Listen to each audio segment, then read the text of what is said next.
This segment is brought to you by Jig Masters. Step up your game with high-quality performance jigs, spinner baits, buzz baits, and more from jigmasters.com. And always, when in doubt, get the jig out. Athletic Brewing Company is reimagining beer for the modern active adult. Their great tasting athletic craft brews let you enjoy the refreshing taste of craft beer without the alcohol or the hangover. You can enjoy them anytime, anywhere, and still be healthy, active, and at your best. And win AB1 North American Brewer of the Year at the International Beer Challenge, the judges were shocked to find out it was alcohol-free. I mean, seriously? Buzz-free beer that is better than the rest? And to top it all off, as part of Athletic Brewing, 2 for the Trails program, 2% of all their sales are donated to causes and organizations that support healthy, outdoor, active living through park and trail cleanup and maintenance. Whether you've decided to cut alcohol out of your life for good, for a night, or just one drink, Athletic Brewing Company provides an option without compromises that you're guaranteed to enjoy. To try their award-winning non-alcoholic beers, go to athleticbrewing.com. Use the code PNF20. You'll save 20% off your first order. There is free shipping on orders of 2 6-packs or more, or you can use their store finder to find it on shelves near you. Athletic Brewing. Brew without compromise. What's going on? Facebook Live. What's up, everybody? And YouTube. Hola. What's up, Jay? What's up, Brad? Hey, did you guys notice the shirt? Probably shouldn't swear. Well, you know. I didn't swear. No, it's like censored. It's like you censored yourself. We're proud of you. Exactly. Yippee Kayak, mother. How you doing, my friend? I am splendid. Dude, I enjoy the snow. You're doing this close thing again. What's the matter? That's your side of the table, man. Aren't we like friends, though? No, we're not that good of friends. I'm just saying. But welcome, everybody. Do us a favor. Go down in that lower left-hand corner. Click the share button. Todd Patrick already in the house. What up, y'all? How you doing, brother? Hope you're well. We got an epic guest tonight. Epic? Always epic. Epic. Country music star. That's right. It's a little Italian. Country music star, kayak, fisherman, all that good stuff. Be on the lookout. We got some big announcements coming for the Paddle and Fin Trail Series and the big Open and Clash of Clubs event. If you guys are planning on doing all that stuff, go to Tourney X. We're on the main page now, Paddle and Fin. Scroll down, click the Paddle and Fin, get signed up for all those events that you want to fish. You know, we're kicking it off in Dale Hollow down in Tennessee, down at Eastport Marina. Beautiful country down there. Dude, I'm stoked. It's really nice. They got campsites, lodging, food. There's going to be entertainment. There's going to be an expo with vendors on site and so much more. But we got some sponsor announcements, some money getting added to the prize pools for that. So get ready. It's going to be huge. Stephen Davis in the chat. How goes it? It goes. Huge. Well, let's get to our guest this evening. Addison, welcome to the show, sir. What's up, guys? How's it going? Good, man. Addison Johnson, everybody that doesn't know. Joining us here, man. We always like to get a little background on our guests. So why don't you just give us a little background on you, where you're from, where you reside, what you fish out of, and then we'll get into a whole bunch more. Yeah, so originally from Greensboro, North Carolina, and it's kind of where I started. You know, I learned fishing from my grandfather and my uncle. They were 2 pretty heavy sticks in North Carolina for a very long time.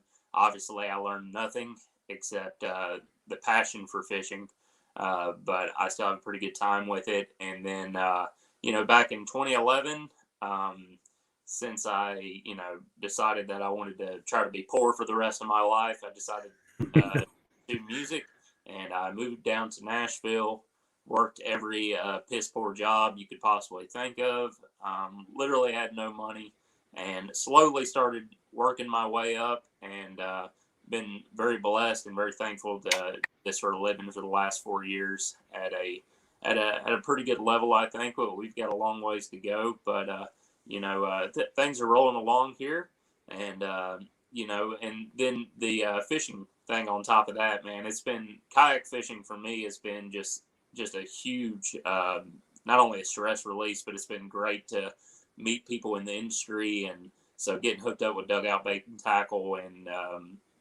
getting hooked up with Hobie and doing all that stuff here lately has been a lot of fun. That's cool, man. That's cool. How'd you get into the music? Yeah, man, it's always just been something that's been there. I think my grandmother has extremely embarrassing videos of me, like when I was 4 years old, singing karaoke. It's just something that's always kind of been there. And I was just sitting around one day. I think I was going to community college in North Carolina, and I was like, let's just go give it a shot. Like, no real expectations. Still don't have any expectations 10 years later, other than this is what I want to do. And so that's kind of what I'm doing. I always say there's two kinds of people that move to town. There's people that want to do it and people that have to do it, and I just probably one of those people that have to do it. Right on, man. Right on. Well, you touched on you're in a Hobie and all that good stuff, man. Like, how'd you get into the Hobie? Yes. Sorry about that. Shut up, Alexa. Yeah, I know. I'm not really sure. I think it's a dog walking out in front of the motion detector out here. So I'm sorry. What was the question? How'd you get into a Hobie? Like, what drove you to a Hobie, man? I got my first, I would say, like, big boy kayak was a PA-14, and like back in 2016, and I kind of floated around with different stuff. And to be honest with you, I've loved everything that I've gotten into. I've been in a Native Titan, and I really like that. I like the hands-free reverse aspect of that kayak. It was great. I was able to catch a lot more fish doing that. And Steve Owens called me down in Chattanooga and told me they were putting together a team over at Dugout, and invited me over. And so got to hop in one of the new 360s, and man, that thing has been incredible for a lot of reasons. I never try to sell anybody on a kayak. I just more or less tell you to go try it and see for yourself, because if there's anything I noticed about fishermen is we all just fish differently. Sure. There's no one straight pattern. I love fishing docks, so being able to maneuver in and out of docks with that thing has been awesome. Just when you get hung up or something like that, that's a thing that, that they don't tell you about kayaks is, when you get hung up with a bait, how bad are you going to blow up your spot? Right. And being able to just go straight to where you're hung up, pop it off, and then slide back out without completely ruining your spot has been something that I found really positive, especially fishing on these Cumberland reservoirs up here like Del Hollow, Center Hill, and stuff like that are just pure rock. Yeah, right on. I dig that. So you're fishing docks, man. What's your favorite thing to throw around docks? I love a jig. Like, if I had to live and die with one thing, 3/8 jig, 7.3 medium heavy, and 15-pound test. My brother from another mother, right there. I mean, like, you live and die with that all day. You're gonna catch some big ones. You can fill limits on it. You can put it in. You can swim it. There's just so many aspects to a jig that I've liked, and it took me a long time to really get comfortable and learn how to fish it. And I definitely see the block there of why anglers have a hard time going from a worm to a jig. But when they're eating those pinchers, man, it's hard to find anything better. What are you trailering that up with? And I've used a ton of stuff. Up here, I've really liked. I really like that Rage chunk. Yeah, right on. It has those super big pinchers on it, but it kind of keeps it in a more compact profile. And that's what I've kind of noticed from some of these some of these crawfish up here, and it's also great. It helps you skip it still with those big pinchers. It'll kind of get back there a little bit better with that smaller profile, so you can get bit when it's a little tougher. Right on, right on. I dig it. See, you got to get past that block, bro. just go jig. Just go jig, man. It's not easy, man. Like, I mean, it's so. I feel like every year I find a bait and I'm like, okay, I'm just going to take this rod out there and I'm not going to bring anything else. And when I get to the lake, I've got 6 more rods with me and a bunch of other stuff because like I just can't mentally get past it. I feel like I say that with a jerk bait every year. Like, I'm going to get better at jerk bait fishing this fall. That's all I'm going to take. And then that jig rod sneaks its way into the truck. Yeah. I'm infamous for that too, man. Like, I don't know. We always talk about like you should pick up one new technique every year, like really dial it in and like build the arsenal, But I think we're all guilty of that. Everybody's got that go-to. And if you're bringing it with, there's no doubt you're going to go to it, and it's unless that technique you're trying that day, you just crush it, and then that turns into the go-to. Yeah. I mean, like, nothing beats a rooster tail in my opinion. So, I mean, if you really just want to take one bait, that could do it. Absolutely. No doubt. That'll catch. Throwing shaky heads, is how like I probably cut my teeth, and then stepping from that to a jig, everybody gave me crap for such a long time because I just kept throwing the shaky head. I'm like, man, they eat it. Like, they do. They eat it. It's hard to put it down when they do that. Like I've been stuck on the shaky head for a little bit, and I got away from the jig to throw the shaky head, so I'm kind of opposite of you. So it's I feel your pain there, man. As we're going along, guys and gals watching, if you guys got any questions for Addison as we're going along, feel free to drop those in the comments there. But getting off fishing for a minute and getting back to the music, man, you got an album about to drop. What you wanna give us a little insight on that, man? Yeah, so I got a brand new record coming out February 26th. It's out for pre-order right now on iTunes and Amazon. The record's called Dark Side of the Mountain. It's my first ever full record. I put out 2 EPs before this, and they've both done pretty well for an independent artist. I've been really happy. We've got high expectations for this record, and yeah, man, it's kind of like if you're an old school country music fan, if you're a bluegrass fan, if you're a honky tonk country music fan, this is your kind of record. I think it's got a little bit of everything on it. I didn't sell the farm on one label of country music necessarily. It's got a lot of different layers to it, and I've always been huge on story songs. I sing the best I can. I half-ass play guitar, but what I really love to do is write. And so, my heroes being Willie and Christopherson and guys like that are truly able to paint a picture. That's what I try to do, or what I tried to do in this record. So, like the first 6 songs on the record are a story song. So it's kind of like a book almost with a bunch of criminal outlaw stories through Dark Side of the Mountain. I love it. That's a cool name for an album. Yeah. Nice play. I like it. That's cool. It's cool. It's always, what I take a lot of pride in our album covers. I always try to do something different, not go sit on the stairs and, put my chin on my fist and sit there and stare at the camera and get the album cover that way. So we went up to Brushy Mountain State Prison in Eastern Tennessee, and it's one of the only, I think it's the only prison in the world not to have walls. It's literally surrounded by the mountains, and so if somebody wanted to escape, they would just let them escape and then go chase them down 3 days later, because the country was so tough up there. There's no way that they could actually get away from that area.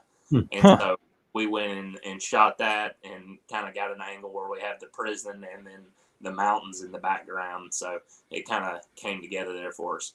Right on, man. Well, I forgot to ask you this before we kicked off, man. Can we share a little tidbit of some music from you from it's on your Facebook page, and I believe this is part of the new album, right? Hot Damn Uncle Sam. No, that's actually something that I just wrote like last week, actually. Okay. But yeah, share it away, man. Yeah, let me pull it up here. Play this for y'all. Hot damn Uncle Sam, what the hell's been going on? The way everyone's been acting, yeah, there must be something wrong. Got neighbors fighting neighbors, can't we all just get along? Hot damn Uncle Sam, what the hell's been going on? We got elephants and asses all on our TVs. We gotta pick a side. We're all a bunch of sheep, yeah, it's like trying to pick a cancer. Ain't none of them worth a shit. I think I'll go fishing. Y'all can have in politics. Hot damn, Uncle Sam, what the hell's been going on? This is good. The way everyone's been acting, yeah, there must be something wrong. We got neighbors fighting neighbors, can't we all just get along? Hot damn, Uncle Sam, what the hell's been going on? Woo! I like it, man. Yeah, I'm a fan. That's pretty cool, man. That was neat. I mean, there's so much truth in that song, especially with what's going on in the world today. And, you know, like I told you before we started, man, we try not to do a ton of research on our guests because I think we come about it a little bit better. And what little research I did, I scrolled across that on your Facebook page, and I was like, I like this guy. Yeah. Yeah. It's cool. You got a little bit of rockabilly in there too. Yeah, man. Got a little edge to it. Yeah, I appreciate it, man. You know, that song right there, I'm really excited about. You know, I'm hoping. I think we're gonna do something with that pretty quick. I'm not a political person. That's there's only two things that I'm really qualified to talk to anybody about, and that's country music and half-ass fishing necessarily. And so that's what I try to stick to. But you know, the song's just calling balls and strikes pretty much. And so old fence rider that I am, I think it'll be a good song out there to get out there here pretty soon. I agree. So that's an interesting thing, man, because you know, I used to dabble in the music a little bit, you know, and so I always like to go and hear stories from musicians, right? And you know, it's one of those things where, like, a lot of musicians, you ask them, like, and I'm wondering if this is true with you, you know, like a lot of them write their hits in like 5 or 10 minutes. Whereas like the songs that take them, you know, weeks or years or whatever, like those aren't their greatest songs, they feel. I mean, do you kind of feel that same way, man? What 100%. Yeah, for me, certainly. And, you know, most of my writing, like this whole record, and I do co-write with some great people. But this record that's coming out is just, it's all me, for better or worse. I'm the only writer on the whole record, and it's about, you know, it's 2 years worth of work, you know, probably with picking some of these songs out, and, you know, still got a bunch in the bank for stuff that we want to do in the future. But without question, you know, I feel like ideas that I truly have to grind on and, you know, work out, you know, it might come out to be a solid song or something like that, but it's never something that's like a true part of my catalog. All the stuff that's like, I still get requests at shows and stuff today is stuff that I wrote in 15, 20 minutes and just straight off the cuff, or driving down the road and have to pull over and get the phone out and, you know, sing something into it really quick. That's definitely, I mean, that'd be pretty much spot on for me. That's awesome, man. I love it. I love it. Yeah. I love it, man. So when you're playing shows and stuff, you got a full band with you? You just rocking it solo on the acoustic? Like, how do you normally roll? Yeah, I mean, it's a little bit of both. I kind of you know, a lot of my boys are guns for hire down here. You know, everybody can play, and so if a venue has an appetite, or if we can put a good run together where, you know, it makes sense, hey, let's get the whole band, you know, but we'll break it down. We'll do a trio, a duo, and then, you know, like how times have been here lately, I've just been going out and kind of doing acoustic shows and stuff like that. But, you know, just kind of whatever the venue or the festival, whatever they're looking for, man, we try to make it happen for them and get it within their budget so we can go out there and have a good time. Right on, right on. Well, correct me if I'm wrong. Didn't Nashville have like some restrictions where like only a certain amount of people could be on stage at one time? So it was like hard for full bands to play, right? Yeah, I haven't heard that, but I would not be surprised one bit. Okay, all right. If that was the case, it's been pretty wild here to say the least, and wild everywhere else for that matter. Sure. But you know, and I'll say this, just kind of add on about the record, and this is not like a super pump to like go pre-order. We tried to. I have a lot of really great venues that have taken care of me over the years that are really hurting out there right now. Sure.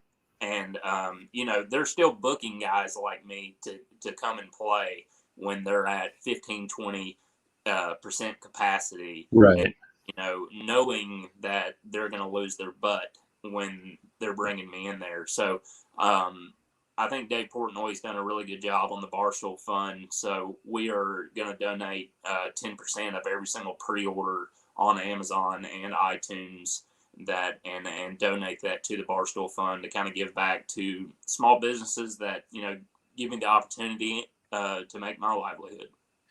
That's huge, man. That's huge, especially, you know, bars, restaurants, man, they're hurting. They're hurting big time. You know, like our local kayak shop here, they're doing something similar where like if you go spend some money at a local restaurant and bring your receipt in, they're giving you like 15% off or something like that, man. I encourage anybody to take part in some of these things, man. Like, especially like what you're doing, man. That is so huge. The bar and restaurant industry is hurting so bad right now. Yeah, so bad. It's been tough, man. It's been my heart, not to be on like a solemn note here, but like my heart really breaks for these people. You know, we talked about before we came on the show about, you know, about just booking shows and stuff like that, and what's that looking like for artists. Well, you know, it's opening up. People want to book, you know, that they want us to come, but at the same time, it's a lot of standing on a razor blade where they're like, well, you know, if we're still open at this time, we'd love to have you back. Like, that's a real thing right now with the music venues and bars and clubs and stuff like that. If the business is actually still open, we'd love to have you. Yeah, that's huge, man. I know a lot of musicians, comedians, stuff like that, man. They've had to get crafty to continue, you know, doing what they love and still making an earning off of it. You know, like I know Dave Chappelle was doing like outdoor shows on a farm in Ohio, and you know, now they're doing them down in Texas and other spots. And who's that other guy? Bert Kreischer has been doing like drive-in, like movie theater style shows. He's on a stage, and you know, everybody's in their cars with the speakers and stuff. It's a whole different experience, but it's a way to, you know, be able to get that break from reality that everybody's missing, you know, which is huge, man. So, I mean, kudos to the folks you work with, man, for making it work and allowing you to keep doing what you do and love to do. And super kudos to you, man, for giving back to those folks, for sure. I appreciate it, man. But, you know, I think it all comes back to, you know, having great fans and just, you know, people, you know, you just named off a bunch of names. You know, people want to get out and they want to do things, and they know that we're hurting.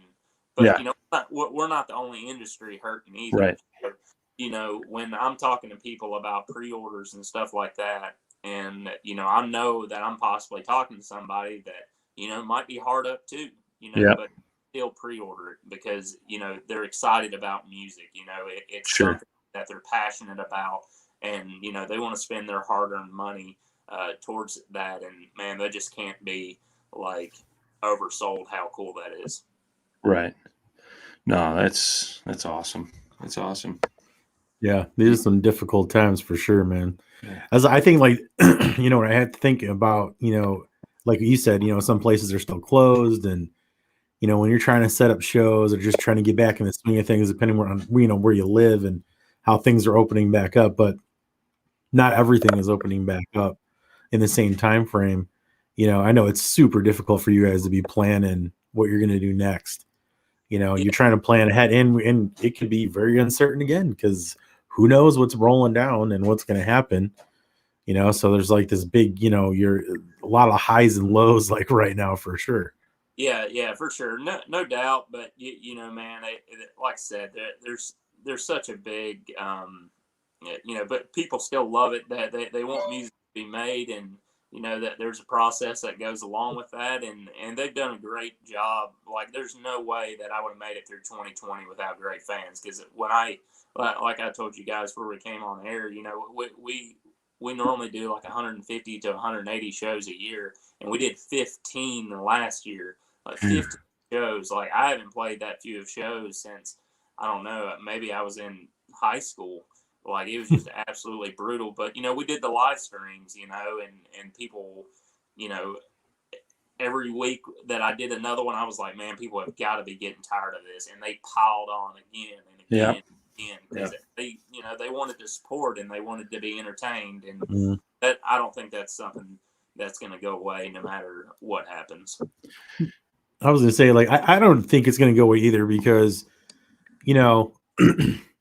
given the current climate, I think like regular people are definitely looking for people like you, somebody we connect with, somebody who's, welcoming, and you're there to, to give back. Just make sure, let everyone know you're still there. And then in return, these people are, obviously, buying some of your merch, getting some of your music and all that. And I mean, I can remember too, like, was it I wasn't the Bosstones. It was, I can't remember the band, but they were like one of the first ones to do it, where they went out and they just did like a whole show. And I can't remember. It's killing me that I can't remember, but somebody from the Boston area. It's one of the more punk Irish bands, but Dropkick Murphys. Yes, they did it. Thank you.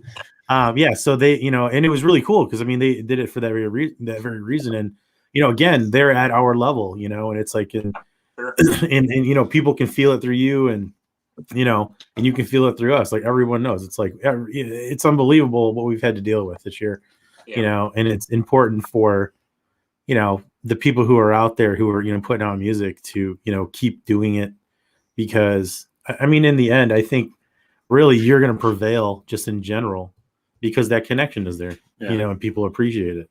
No, absolutely. And it's just, man, and I told people, I was like, man, I was way broker than this when I started, so like, I'm not scared yet. Like, we're not eating ramen out of a cup, like, like behind tears, like, we're okay right now. And things are getting better, man. I feel extremely optimistic about what's coming down the pipe, just because I can feel the energy from the people. Like, they're just people want to get on with their lives, Sure. And no matter what that looks like, let's just get on with it. And so super excited about the new record. It's it's such a long process of doing it, especially the way that I do it. And then being an independent, it's I don't have Florida Georgia Line's budget necessarily. Sure. And so it takes time to do it. It's a process, but once you get it done, and we're at this point right here, we did a long pre-order because we wanted to give everybody a chance to grab it on whatever platform that they buy music on. But I'm just ready to get it out, man. Like, it's nice. Been 2 years of work, and I'm ready to get it out on February 26th, and then immediately hit the water on February 27th, and then probably not come off the water until it's time to go hit the road. I like it. I like it. So, real quick, man. Once again, where can folks go and pre-order that? Where is it going to be available? Yeah, so it's available on iTunes right now as well as Amazon. Now, the tricky thing about iTunes, I've seen a lot of people run into this. Apple is trying to, in their marketing way, send everybody to Apple Music. So it's in the iTunes store. If you go to the iTunes store, just type in Addison Johnson, it'll pop right up. And I've also got a link floating around for Amazon as well. But if you just type in Dark Side of the Mountain Addison Johnson on Amazon, it'll pop up as well. And then for all the Paddle and Fin listeners out there, if you just shoot me a message either on the music page or on my page and show me a screenshot that you pre-ordered, we want to make sure that we give you listeners that listen to the show tonight a little merch, a little thank you for pre-ordering the record. And thank you guys for helping us support. I'm pre-ordering 5 right now, bro. Screenshots in your DM. Yeah. No, that's awesome, dude. That's huge, man. I know. I already saw. We sold you one pre-order, so we'll take our 10%, and you could just put that to the Barstool Fund, man. We don't want our 10%. So, but Brock Howell in the house. What's up, buddy? Thank you for supporting this young man. He says he's gonna pre-order one, man. That's awesome. So, yeah, man. That's super cool. That's super cool, man. It's definitely a cool thing to do, man. Yeah, man. I was never good enough to make a record. Just saying. Oh, that's too bad. Yeah, I suck. Even when I was starting, even like I was somebody that probably made a record too early, in their career, just didn't know enough. And but like that's what you do, right? You come to Nashville, you make a record, and like the songs weren't there, the production wasn't there. My vocals weren't there yet. Like it's a process, man. And I've never thought even for 1 second that I was God's gift to country music. I think I'm a working man's kind of artist. If people like how I write and like my songs, you'd probably be a fan of me, but I'm not going to blow you out on the voice or anything like that. Sure. And so it was a process for me to learn how to do things correctly over this 10-year period. And I think we've started figuring it out and got some good things going here. So I'm excited about it. Oh, there you go. Sorry about that, man. We froze up for a second. All right. But we got Stephen Davis in the house. He says he already ordered. Can't wait. Like listening to Addison on the podcast. Let's go. Let's go. Man, that might be the first guy. I don't know. Yeah, you get actually people listening to us. That's cool. Awesome. We got fans. Yeah. Actually, Addison's got fans. We're just here. Yeah, we're just we're riding coattails. Yeah, give me an extra sticker, would you? Yeah. Luke asks, what's the first bait you'd throw this week on Percy? Asking for a friend. Oh, see, that's old Luke DeJames right there. So Luke is a hell of a fisherman, but a little backstory on that guy right there. He is the co-producer on Dark Side of the Mountain, as well as about 15 other major records that you've heard on in Nashville. He did all the mixing and mastering for us on the record, and is a hell of a stick too. So Nice. We've been talking about getting out of here pretty soon. But man, I don't know. I kind of liked this time of the year, kind of getting in that pre-spawn action. Probably take a DT10. A deeper DT maybe, and go out and put that around and see if we can't get some girls that are coming in early for pre-spawn. I like it. What color? Ooh. He's like, I already gave you enough of the juice. Yeah. You're digging too deep now. I mean, I love those crawl patterns in the DTs. Whether you're going with that straight brown crawl or the red, I fell in love with that on Del Hollow this year. Like Nice. I'm pretty sure I've told literally every single person on the face of the planet about this, so you're about to hear it too. But I had it like 5 straight days up there out of one creek, 20 pounds a day worth of smallmouth out of a kayak. Ooh. And I was having to go through their gill plate to get the DT out of their throat. Holy cow. They were That's just how they choking were it. just on them. Choking it. And so, like, I bought every DT that Rapala had. So they probably That's awesome. Casey Starn says Lake Chickamauga on Saturday, January 30th. It's his birthday. It's my birthday. Okay. Oh, your birthday. No, it's Casey's birthday. It looks like. Yeah, Oh. yeah, Casey's birthday. I would say that's an invite. I think he's asking you to go fishing. Chick. Yeah, that makes sense. No, I'm always down to go to Chick. There you go, Casey. That's It's where booked. dreams are made. We'll send you an invoice for the Yeah. booking agency there, buddy. Yeah.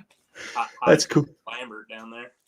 Yeah, you got to watch out for that guy. There's a couple heavy hitters running around Chick usually. Mm-hmm. I like it. So on that dugout team's like being the water boy. I mean, you got Russ and Ryan and Steve-O and Clint, and I mean the list just goes on and on of the freaking hammers on that team. I'm like, man, when I'm not playing music, I like to catch them. And they're like holding up checks every week. It's like, all right, y'all go get it. Oh man. So I mean, are you planning on fishing a bunch of tournaments this year? I mean, what do you got in the plans? Yeah, I definitely want to. Just trying to see how everything's going to lay out music wise and what we're going to be able to book and stuff. What one is in concrete, not going to move. As soon as it popped up, I knew 100% I was going to go, and that's the bass on Eufaula. I will definitely be down there for that. I've been fortunate enough to play some shows down in Eufaula and got to go out on that lake a couple times, and man, that is a fishery right there. So excited to go down there and play with the Gators and see if we can find then, Barkley, I saw that. And then, I'm going to try to maybe squeak one or two of the Hobies out if I can. And then hit a couple of the local trails up here on Del Hollow and Center Hill. Nice, man. Nice. Going to be busy, man. So let me ask you this, man, because, we were talking about our friend JL. When you're on the road traveling, playing music, you bringing that kayak with you? Man, I have for sure. Yeah, definitely. All depends, where we're going necessarily. If I'm going, especially back home to North Carolina, if we're, in the South, it's definitely gonna be on the trailer for sure. Because if we've got a big run planned or something like that, and we're in the hotel or something, we got all day to kill. Like, just go ahead and get that 2 to 3 day fishing license and go give it a try. It's a good way to go try new fisheries too that you've never seen or half heard of when you're out on the road. Yeah, for sure, man. What would you say is your favorite spur of the moment body of water that you ever hit while you were on the road? Man, I loved I always heard my grandfather talk about it, and I never got to fish it. And this is back home in North Carolina. And I might have went like once with him as a kid. But we were actually coming back through and leaving, and I stopped over and hit High Rock Lake. And High Rock, nice. Is a legendary fishery. But even growing up in North Carolina, I never got to hit it. And, there's been Bassmaster Classics held there. I mean, it's a really tricked out place, and was able to get on them pretty quick and fell in love with it pretty fast. That's cool. Largemouth or smallmouth? Largemouth there for sure. No. I'm talking like, what's your favorite, largemouth or smallmouth? Like what are we doing? Are we going and having fun, or like are we fishing a tournament? If you had a choice to go out and fish for either or, any circumstance, what you going for? Smallmouth for fun, absolutely. Nice.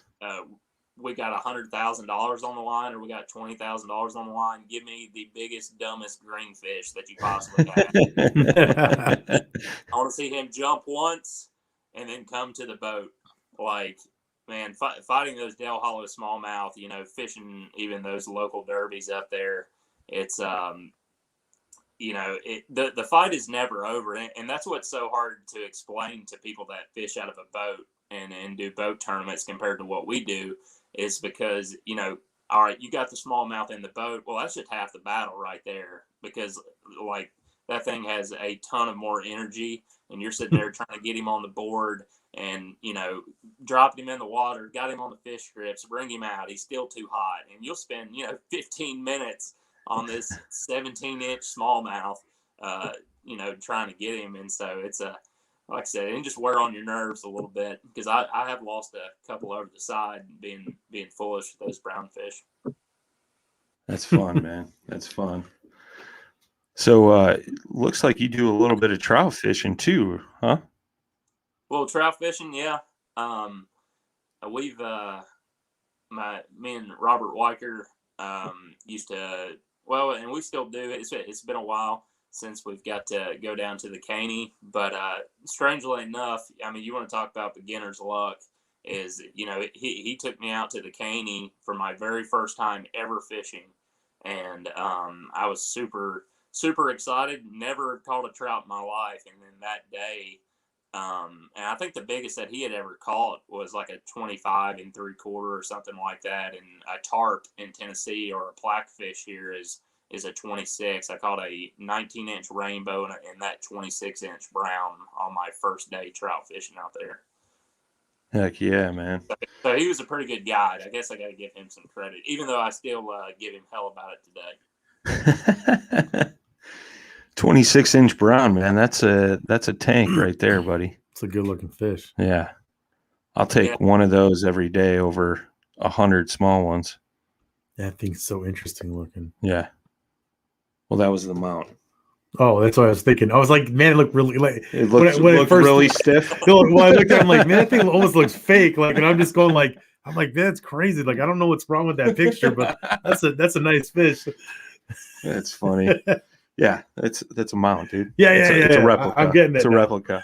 It's not sagging. My mind was telling me this, but like we're all talking like that's the fish. And I'm like, that is the craziest look. It looks so fake. I'm like, but that's a good fish. It is fake, bro. It is fake. That dude, 8 filters on that thing. Like, there's no way. Hey, I'm not afraid to admit it. Like, you know, It was there. Hey, you had to add the filters, man. He's trying to get that fish Instagram famous, you know.